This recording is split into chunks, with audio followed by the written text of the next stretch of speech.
anxietycenter.com. I was wondering, I read in your story, there was like at some point you said you became afraid of your own thoughts. And I've been experiencing something similar where I have real difficulty. It's been getting a little better, but some difficulty thinking internally versus when I'm speaking out loud. When I'm speaking, it's fine. But when I start to think like internally, I get like a bit freaked out because of my own thinking, I guess. So I was wondering, like, how did you kind of get over that, and how did you deal with that? Well, one was I had to discover what the fear was based on. For me, the chain of events for me was when anxiety kicked up and I became so internally focused, and then everything was scary because my nervous system was so stimulated. And so I established some irrational fears at the beginning, and then one of the main reasons is because I thought there was, something very serious going wrong with my mental capabilities. And so that was concerning to me. I thought this was an indication of a mental decline. But as I, learned more about anxiety and as I got familiar with the symptoms, two things changed. One is I realized that when the body's hyperstimulated, it can cause us to become afraid of things we normally wouldn't be afraid of. So then I just marked those as being an anxiety trick. I said, no, you're not going to fool me with that. I'm not afraid of you. Don't have to scare me anymore. But the other thing, too, is I realized that as my hyperstimulation was diminished, then my normal capabilities would return. I wouldn't be afraid of as much, wouldn't be, internally focused. And so I really focused on those two things primarily to help calm my nervous system down. And because I used those two items to help contain my fear, well, the fear extinguished itself over the course of time. I just became less caring of it and returned to my normal function. Now, I'm assuming you're the fellow that sent in the recent email question regarding this. I just read it before. I don't think so, but oh, okay. Well, no. Most of my stuff I talk about with Grace. Mm-hmm. Okay. Because she's my she's my anxiety counselor. Okay. But this was just an opportunity to ask you. Okay, sure. And so, yeah. It just sounded very familiar to a question we just received about 10 minutes ago, so I thought I'd ask. Yeah, if I can ask, what is the threat? What are you afraid of? I guess if I can explain it in the most detail I can get at, because I sometimes don't really understand. It's like the thoughts I do recognize is, wait, how am I thinking? Mm-hmm. And then there's like some thought like, what is this voice in my head? Mm-hmm. Which is also a thought. And that's I think when I was really, really stimulated, I was like, I was so internally focused too that I had the idea that I could feel my thoughts or something, and that something was going wrong. Mm-hmm. And that I would that my thoughts would have real impact on my physical body or something. Mm-hmm. I guess that's kind of where it goes to. Okay. But I'm not super sure what it actually is. Sure. And then I just see these mental images of things like twisting and turning inside my body, I guess. Mm-hmm. And that kind of freaks me out. Okay. So there's some thoughts that you become afraid of because you're attributing them to something that you possibly believe could be a mental problem. Is that correct? Yeah, but I already feel no, this is just anxiety. Mm-hmm. It's just fear of certain thoughts. Yeah. It's not actually thinking itself. It might just be fear of losing or not being able to think, because I notice that it kicks up when I start relaxing or meditating. Mm-hmm. Then I get I kind of go to wait, where should I focus on? And then if I can't find anything to focus on, my emotional brain kind of takes over and starts to look for these thoughts, I think, which kind of does the trick of where you kind of look for things and then you find them because you're looking for them. Gotcha. Sure. So Okay.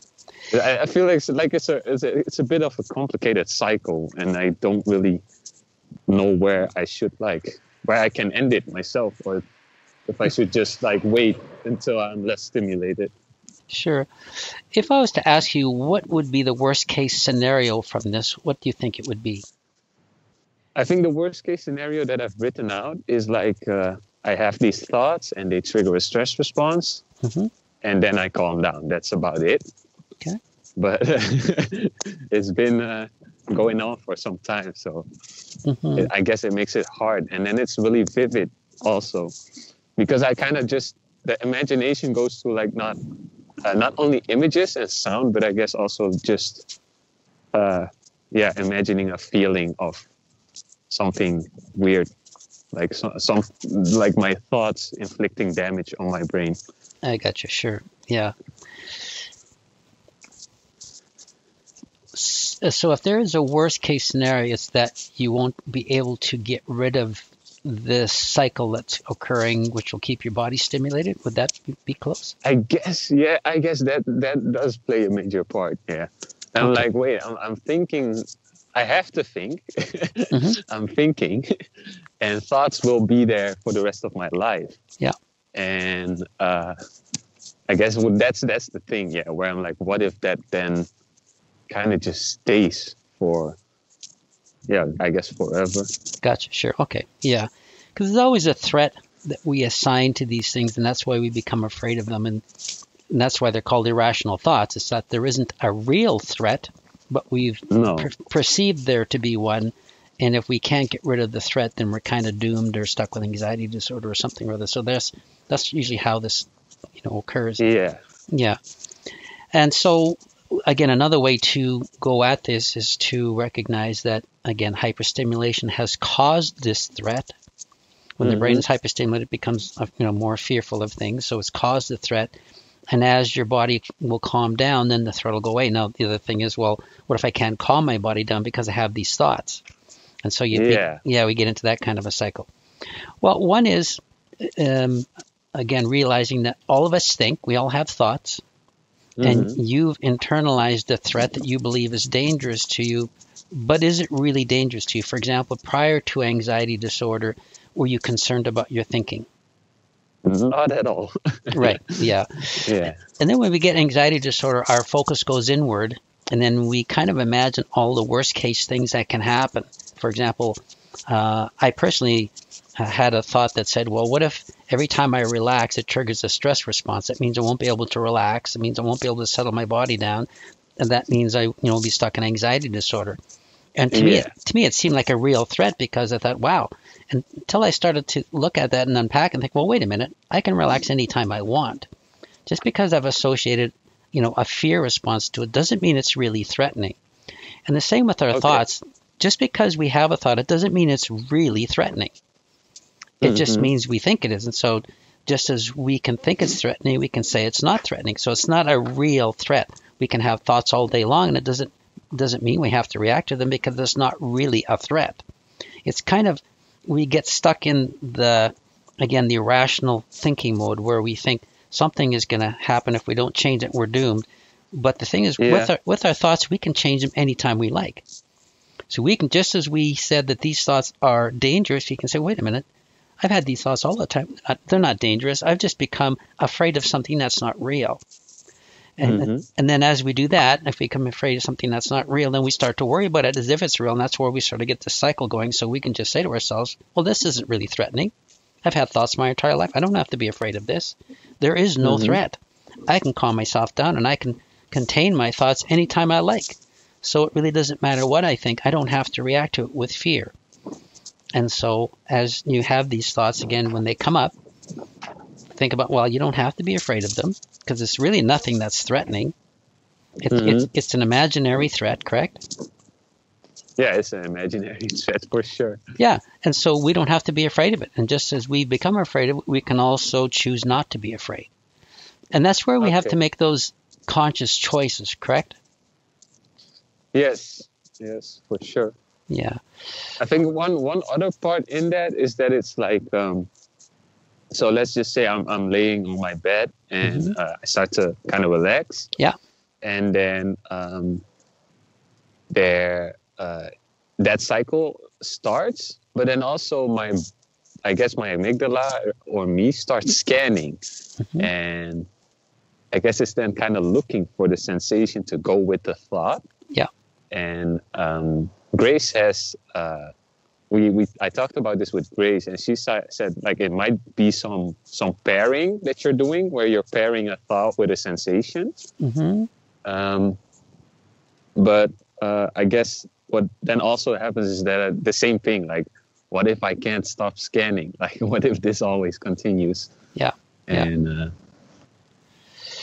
and you see how we can, when we do the what if, well, we can also say, well, I don't have to what if. Because, see, worry is the thing with anxiety, isn't it?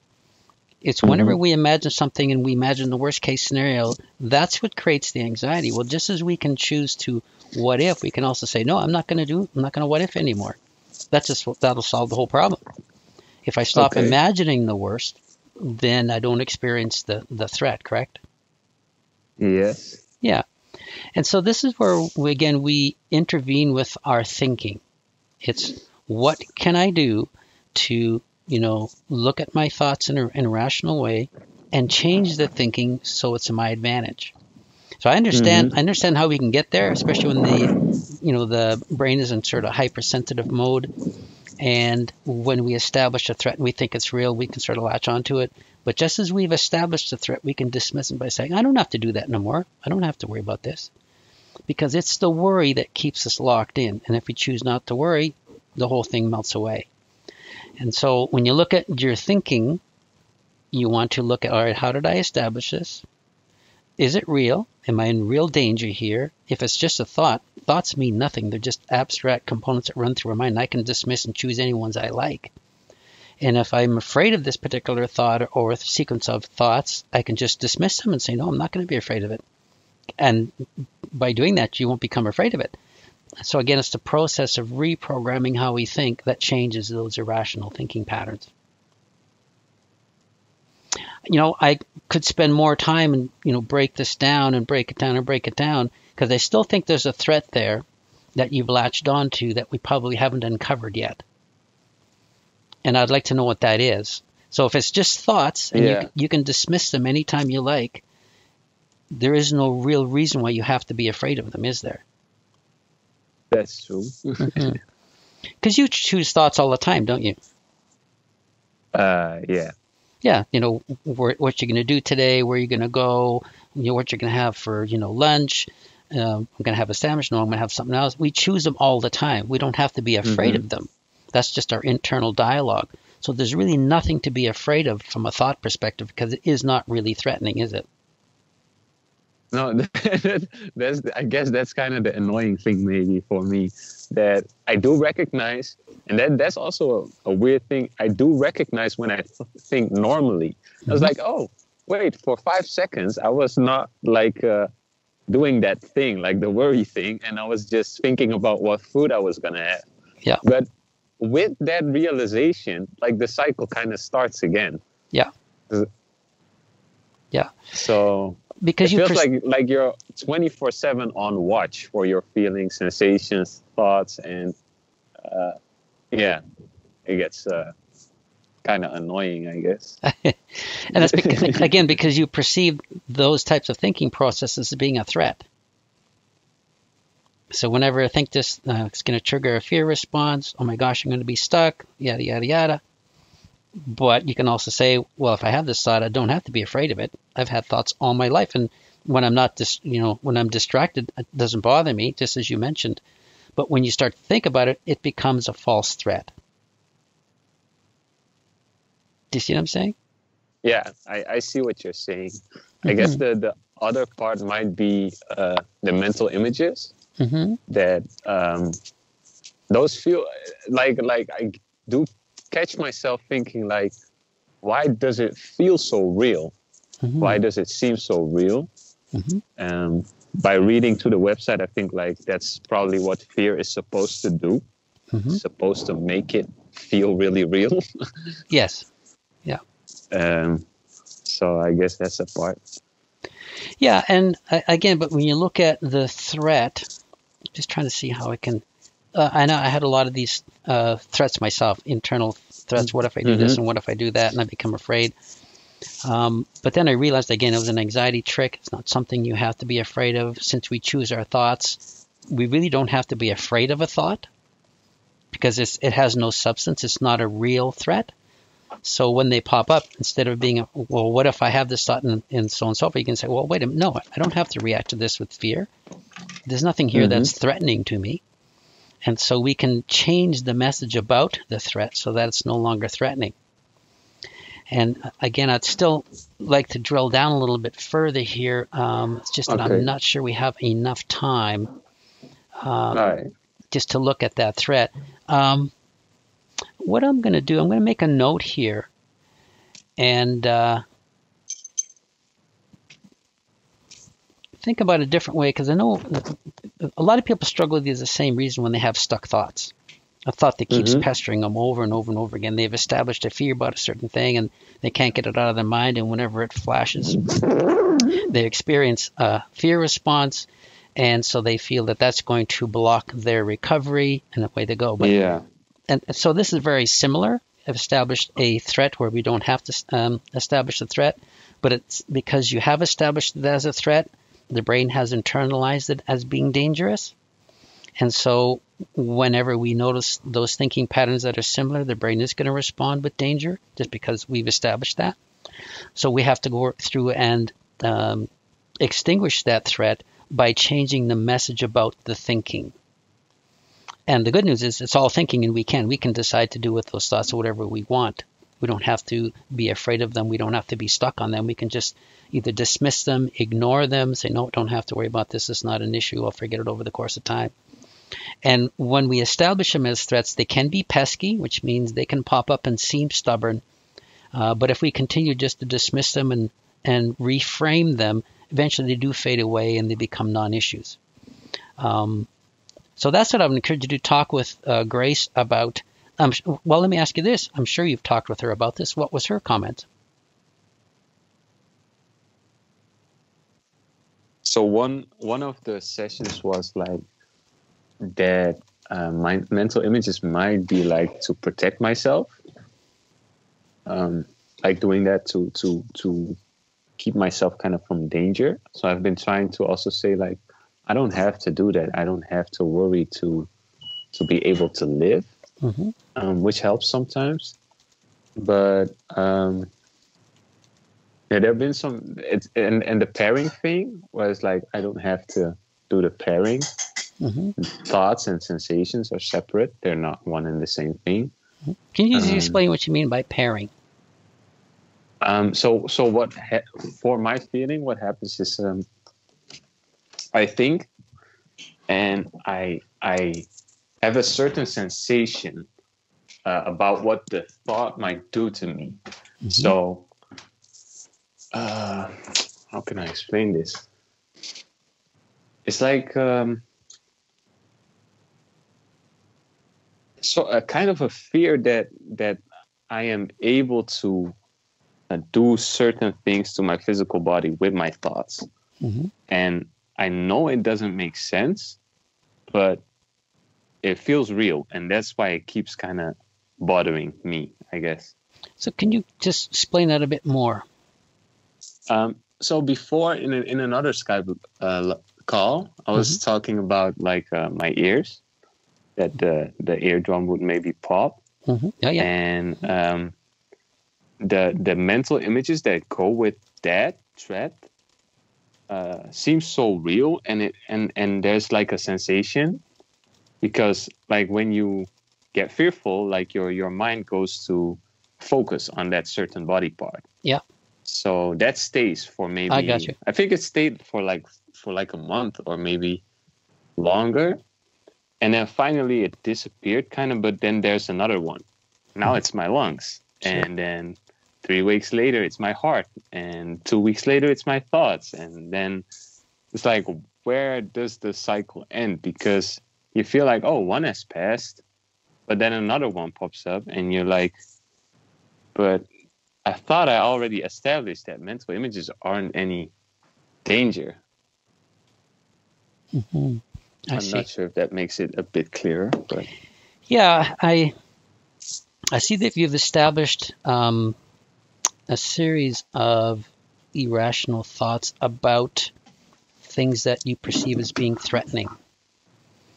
And so, and when you say this pairing where you now have come to believe that your thinking can dramatically affect your physical body, correct?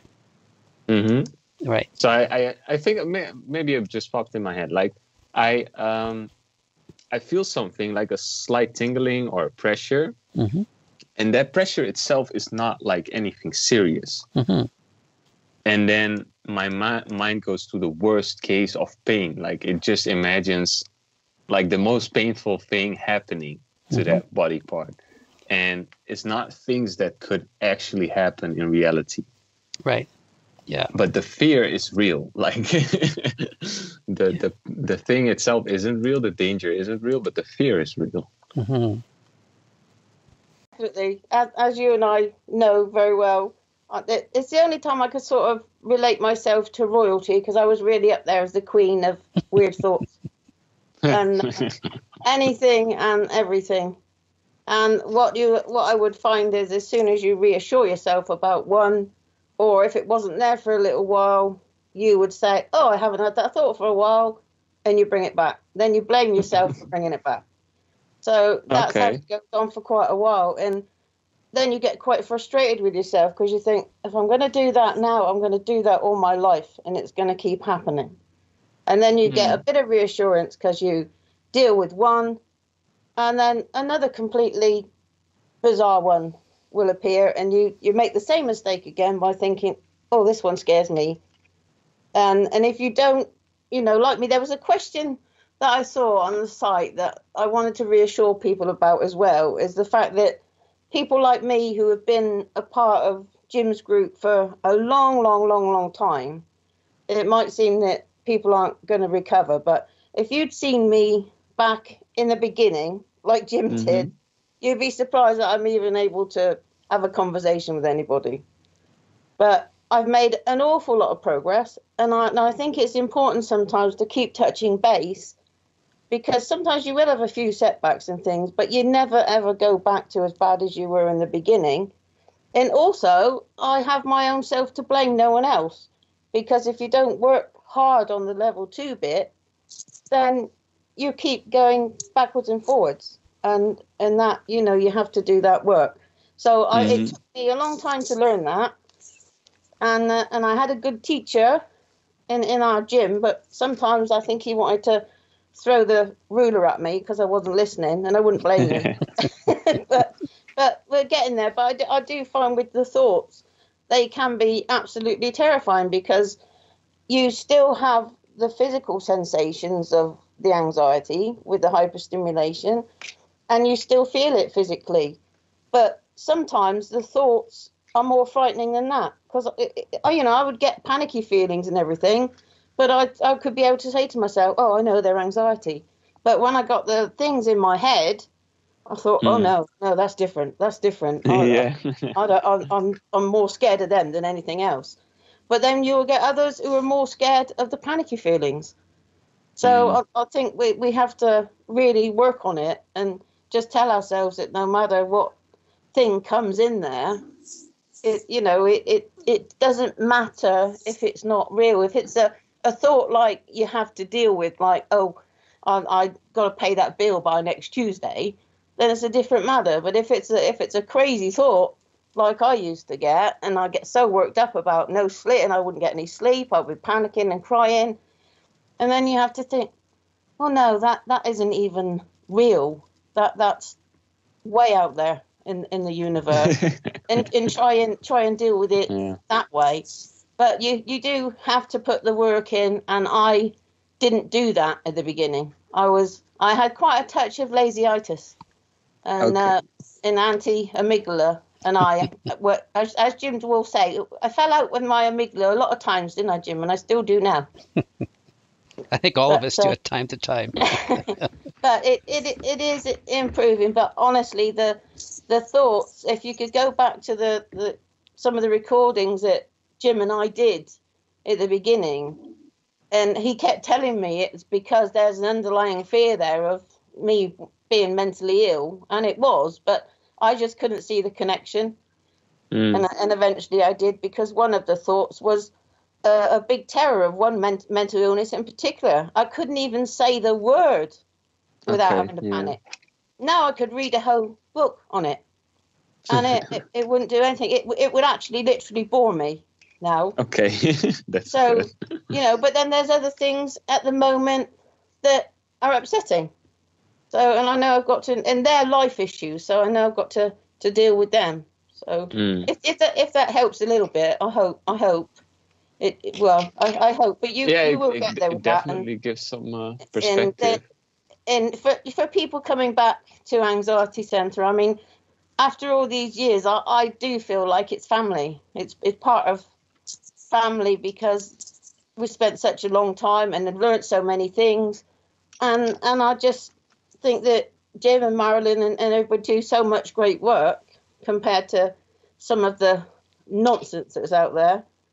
So that we do feel like we're one big happy family, aren't we, Jim?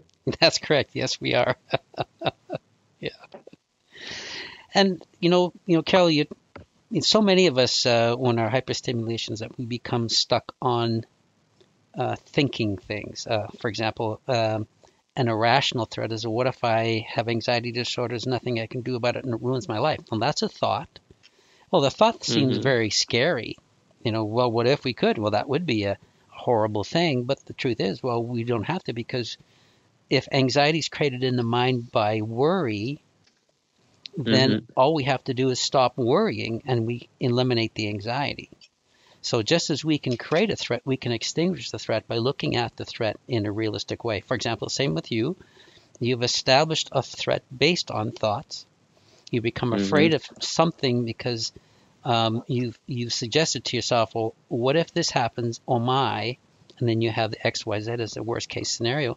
But if you really look at it, the whole thing is based on worry. Well, what if I have this and it does this? That's a worrisome thought, right? Yes. Yeah, but that's just a worry. That's just imagining the worst and believing it can come true. Well, just as you've imagined the worst, you can also eliminate that by refusing to let yourself imagine the worst, by saying, no, I'm not going to imagine that. Or you can also eliminate it by saying, no, I'm not doing that to myself anymore. If the entire thing is based on a worrisome threat, I'm just going to choose not to worry about it. I'm not going to perceive it as a threat. And the next thing you know, and now here's the other part. Part two is, once we establish a threat, Amy decides to remind us of that threat. So whenever the circumstances are similar, it's going to pop the threat up. But we just have to continue to remind ourselves, no, I'm not doing that anymore. I don't have to be afraid of anything. Never mind. And as we move on and as we choose to ignore and reframe and contain, over the course of time, we just look at that saying, well, that's just a ridiculous thing. I'm not even going to do that anymore. And we drop the threat, and the brain recognizes it's no longer dangerous. So because we establish it mentally, we can extinguish it mentally. So no one has to be stuck in anything permanently.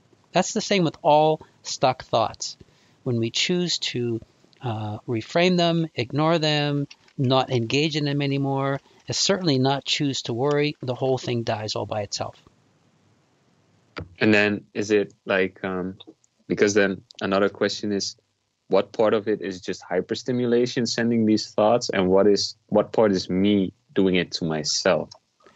It's a combination. Anxious people are major worriers. We what if a lot of things, and that's why we get into anxiety trouble, right? What if this and what if that? We imagine the worst case scenario, often very creative, often over analytical. So we can imagine things that other people don't imagine, or even spend time imagining. So there's the worry habit, that's a part of it.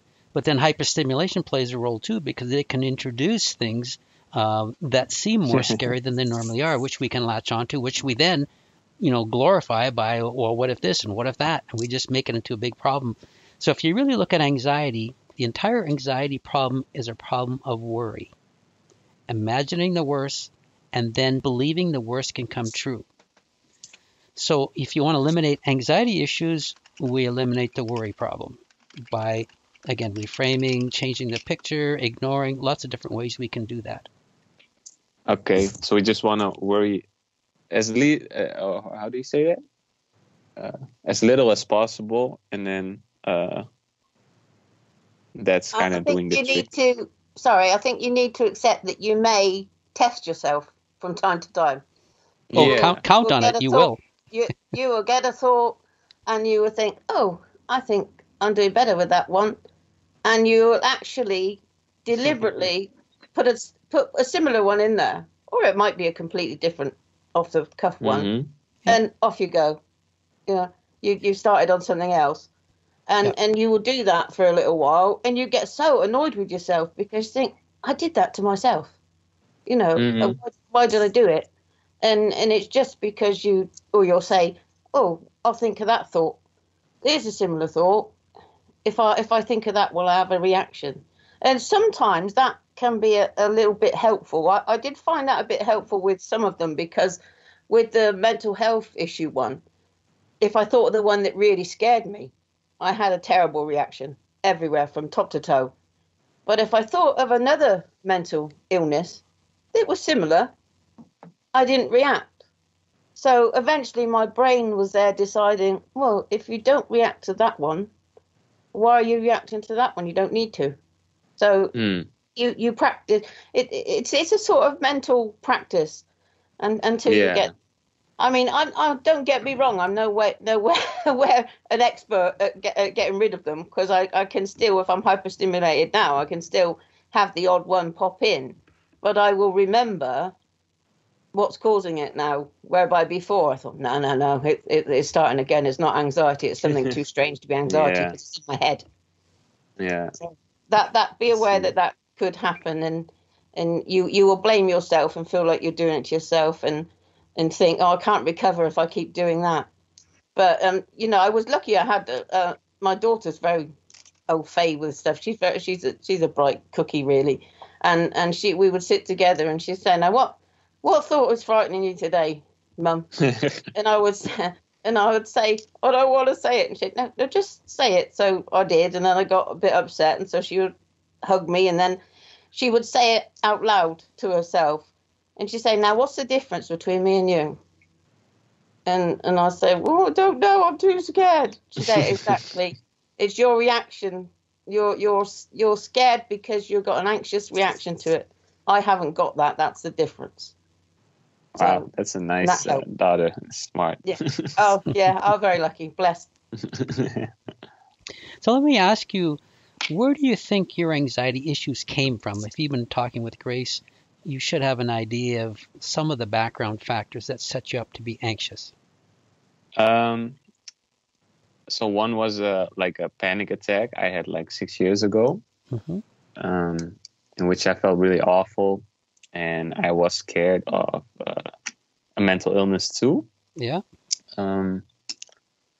So I guess that did a lot. But then lately I just found out, wait, since a child I've been imagining worst case things plenty of times, but I didn't get as anxious.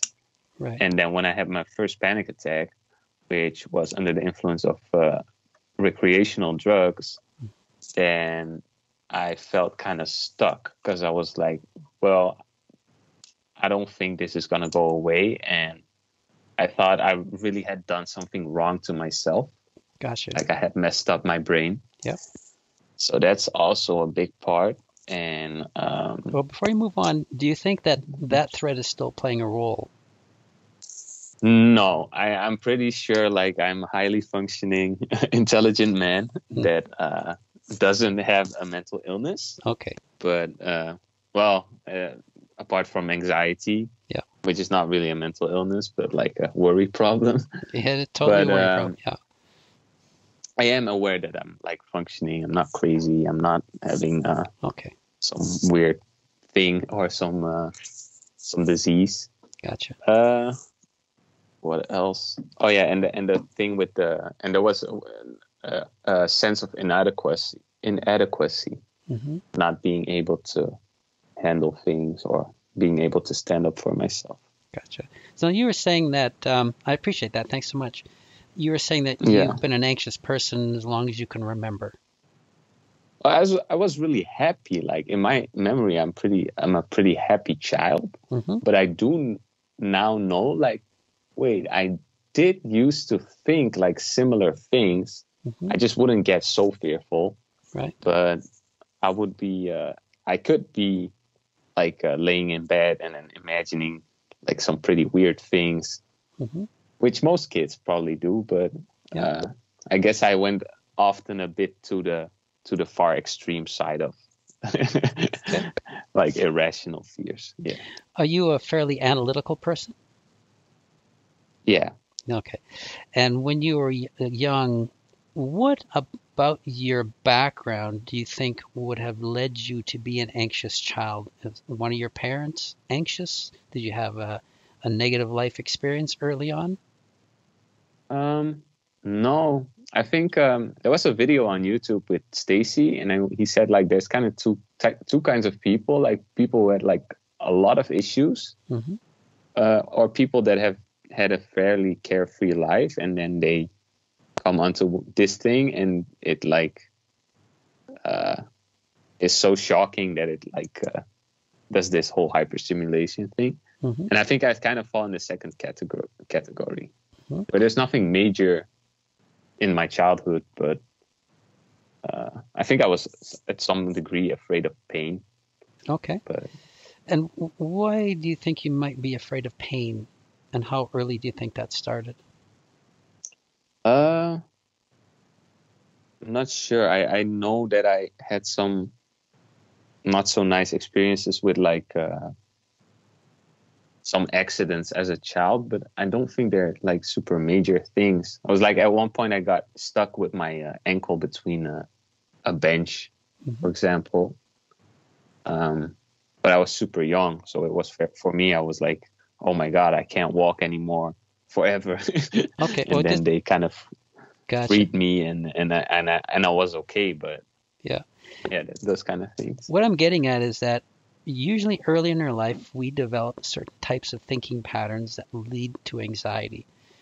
And at some point, when I'm looking at what you're struggling with now, there was a seed in at some point earlier in your life that led you to the conclusion that if something like this happens to me, it could be bad and it could be awful and there's nothing I can do about it. Oh my gosh, that's terrible. And then what we do is we just take that as an analytical person and we analyze everything with that light. It's like, if for example, because you have a sensitivity to medical things, as we talked some sessions ago, that was set up at an early age. And so it's just carried forward as an adult. So the conclusion is if something like this happens, what if it gets so bad, then X, Y, Z happens. And so and that's what scares you, is because then you look at you imagine the worst thing that can happen based on that, and then that becomes the threat. When you look at worry, that's all worry is. We use our imagination to imagine the worst, and then we become afraid of the worst. So essentially what we've done, when you look at it rationally, we become afraid of our imagination, the thing that we imagine. Yeah, because we think it can happen, right? Yeah. And as an analytical person, we can do that to anything. We can look at any situation and imagine the worst case scenario. And then if we believe the worst case scenario could come true, we would become afraid of that. And then we worry about it. Well, what if this and what if this and what if happens if this and if that leads to this. And that's why with worriers, it's not really the subject that's the issue. It's worry's the issue, because we can worry about anything. And for you've through the course of your life, you've come to associate certain things with being real threats. And I'll just use, having your foot stuck way back when. Even as a youngster, when that happened, you imagined the worst. Well, what if this and I could never get out or something or other? Do you see how that pattern was already there way back then? And that comes from a certain set of beliefs. And it could have come from a TV program you watched, could have come from parenting, it could have come from watching a relative or a friend struggle with a health issue, and you said, oh my gosh, hope that doesn't ever happen to me, or something or other. Mm-hmm. And then we carry that mindset forward, and then we just extend it to everything else. So when you look at the entire anxiety problem is a problem of worry. So if we want to get rid of anxiety, we have to go after the worry problem. We have to teach ourselves. For example, you have this one right now that you're concerned about, and when it pops up, it scares you because you've established a fear about it. But when you really think about it again, it's really just you've imagined the worst, thinking it can happen. And what if I can't get out of this? And what if it affects my life? And what if I never recover from anxiety? And so we worry and we worry and we worry, and that worry keeps on feeding the fear fire. So to solve the whole problem, we just choose not to worry. I'm not going to do that anymore. I'm not going to imagine the worst anymore. If the entire problem that I've created here is just a matter of worry, and if I contain my worry, I've solved the entire problem. There really isn't any threat. Because the thing is, we spend so much time needlessly scaring ourselves. When you really think about it, it's a complete waste of time. Yeah. It really is. And so we have to look at those things and say, wait a minute, this isn't an indication that I have a mental health problem. This isn't an indication that I have a thinking problem. This is an indication of a worry problem.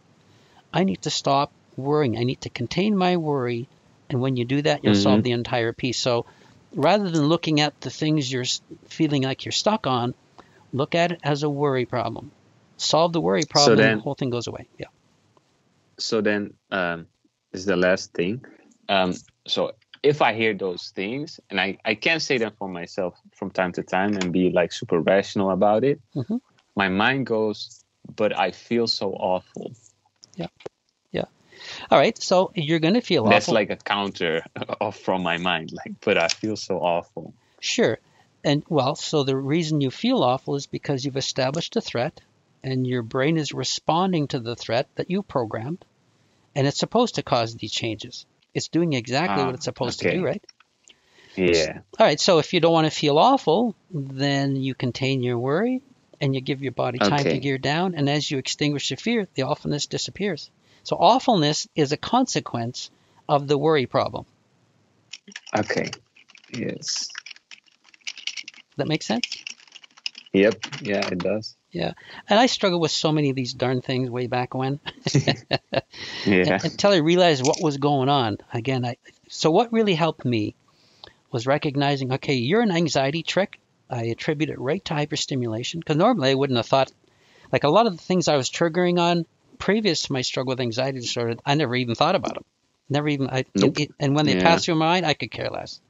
But when my body was wired and hyperstimulated, those things seemed more real than normal. So then I latched onto them as if they were real. But as I realized what was going on, I said, no, you're an anxiety trick. So I didn't try to contain the fear. I didn't try to overthink it. I just recognized it's just something, I just responded inappropriately, taught the brain to be afraid. I'm not going to do that no more, period. You're not going to scare me anymore. And of course, like Carol was saying, the brain is going to try to remind you over and over again because it's doing its job. And when I realized that, it was like, okay, you don't have to remind me. I don't want this anymore. Just never mind. Forget about it. Ignore it. Whenever it pops up and the fear flash, it's just like, yeah, whatever. Brain's trying to remind him, no big deal. And over the course of time, I extinguished those fears because I just refused to succumb to the trick anymore. And you can do the same thing with this if you recognize it's a combination of a worry habit and a combination of hyperstimulation. You work on the worry habit and bring your hyperstimulation down. This will be a non-issue. So there is no long-term threat. I will do that. Yeah. Now, sure, I make it sound easy because I've done it, thousands of times way back when. But as you work through this and as you start knocking some of these off, you realize it is pretty easy. I just have to change my mind on these things and ignore them, and the whole problem solves. Because again, I really want to reinforce this. Our entire anxiety problem it's a problem of worry. We have learned to overthink things and imagine the worst and then fear the worst, where we have to stop ourselves from doing that. Because people who aren't anxious don't do that. They're not thinking of all the worst case scenarios and how bad they're going to be. They just don't ever do that because they aren't programmed to do that. Whereas we have been programmed in an early age to worry. That's why I was trying to get back a little bit to your background to figure out where the worry came from, because all of us have backgrounds that set us up to worry. We just do. And if we recognize it's a learned pattern, it's a learned way of thinking about things that we can change, then we can set ourselves free from anxiety disorder and consequently all of the physical sensations that come with it. I think also, Jim, one little point I might make is that I know that one of my big worries, wasn't it, that was once something was stuck in your brain, there was no way that the brain could get rid of it.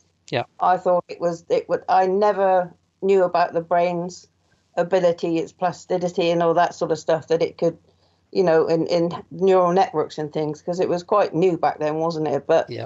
Even then, I was just absolutely terrified. That was a big fear when you're having the same thought time and time again. Yep. You think it is like a stuck record and it is grooved and it now embedded into your brain cells. Yeah, yeah.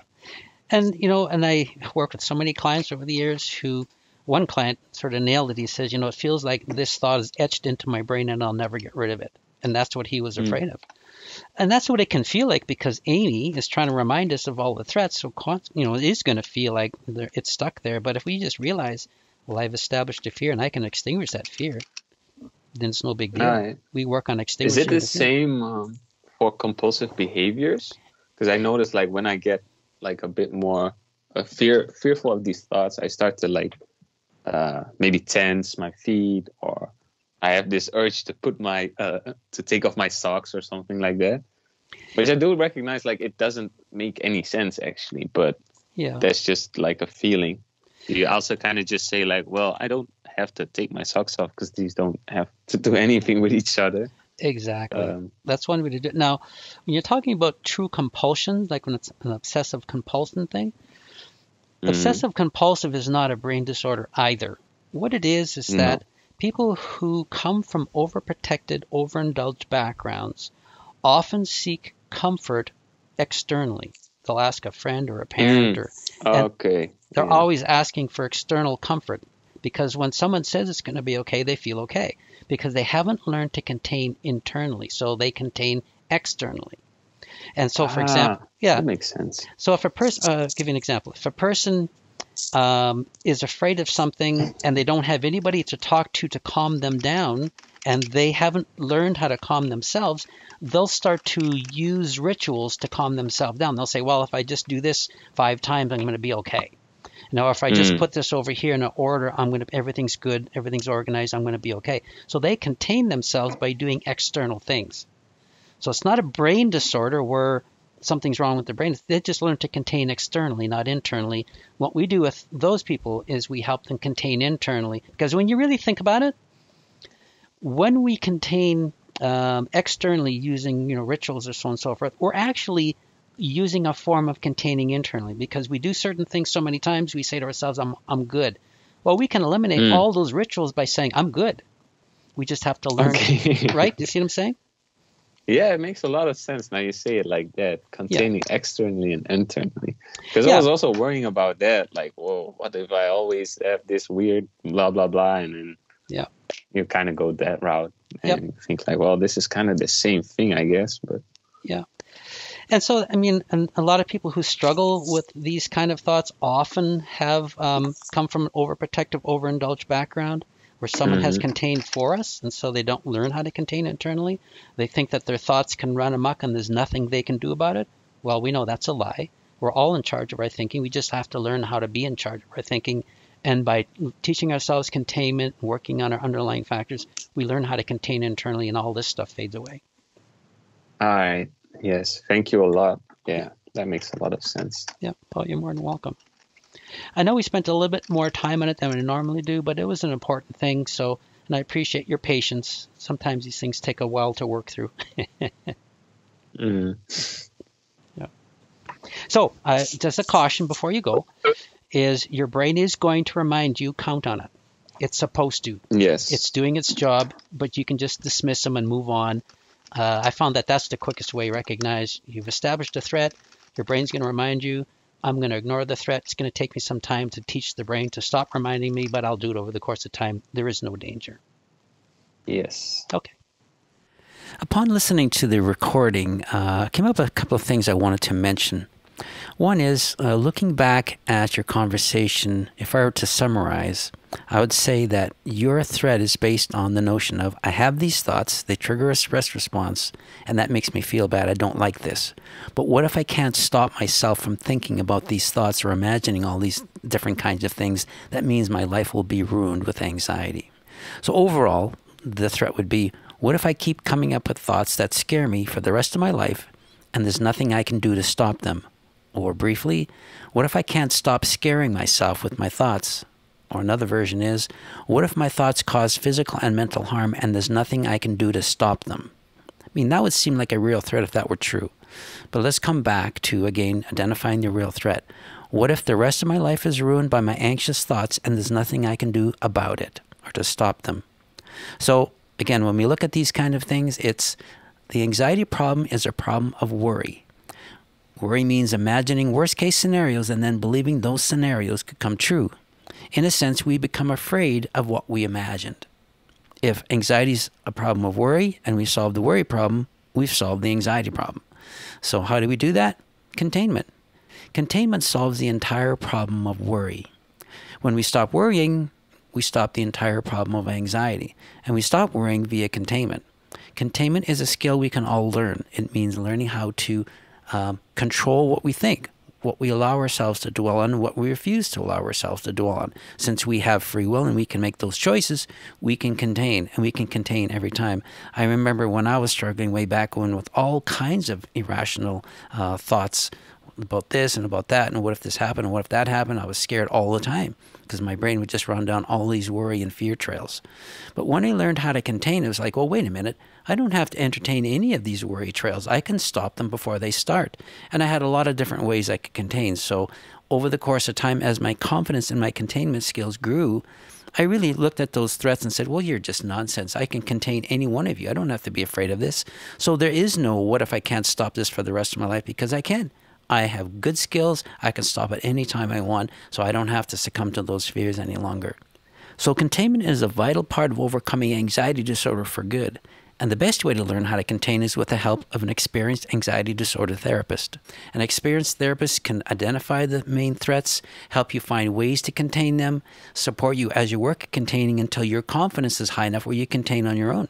And then away you go. You've solved the anxiety problem. So again, this isn't something that you need to be afraid of. This isn't something that you alone has been dealing with. Lots of people struggle with irrational thoughts that scare them over and over and over again. Again, the main problem is worry. When we contain the worry problem, we contain anxiety, and all of that stuff melts away. So there is no long-term threat.